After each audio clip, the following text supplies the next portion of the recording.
BJP আরেকবার ক্ষমতায় এলে কি কি হতে পারে? বিজেপি অর্থাৎ আরএসএস তারা যদি আর একবার ক্ষমতায় আসে, তারা কি কি করবে এই দেশের ভিতরে সেগুলো তারা পরিকল্পনা করে রেখেছে। দেখুন কি কি পরিকল্পনা, ভিডিওটা সম্পূর্ণ দেখুন, সাবস্ক্রাইব এবং বেশি বেশি পরিমাণে শেয়ার করে সবার মাঝে ছড়িয়ে দিন। সংক্ষিপ্ত চিত্র, পুরোটা না। 1, 2025-এ আরএসএস এর 100 বছর পূর্তি, ভারতকে হিন্দু রাষ্ট্র ঘোষণা।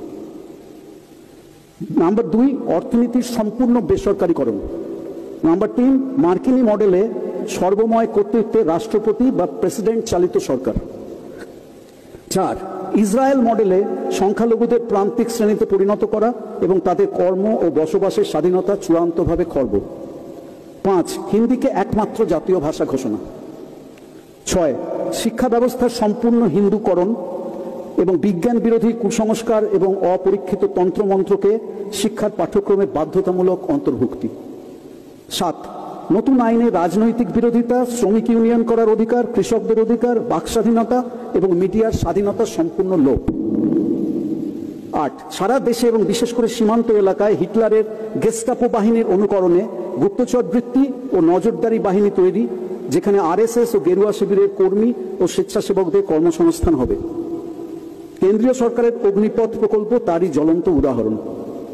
9, বিচার বহির্ভূত হত্যা, গুপ্ত হত্যা এবং ড্রোন ও রোবট জাতীয় কৃত্রিম বুদ্ধিমত্তার সাহায্য নিয়ে বিরোধিতা নিরঙ্কুশ কণ্ঠরোধ। 10, আমেরিকা এবং ইসরায়েল মডেলে প্রাইভেট বন্দিশালা নির্মাণ ও সম্প্রসারণ। দেশের বিভিন্ন স্থানে ইতিমধ্যেই কিছু প্রাইভেট ডিটেনশন ক্যাম্প তৈরি হয়েছে আমেরিকার মডেলে। উদাহরণস্বরূপ আসামে তৈরি বিশ্বের দ্বিতীয় বৃহত্তম ডিটেনশন ক্যাম্পে একসঙ্গে প্রায় 3000 বন্দীকে রাখা যাবে।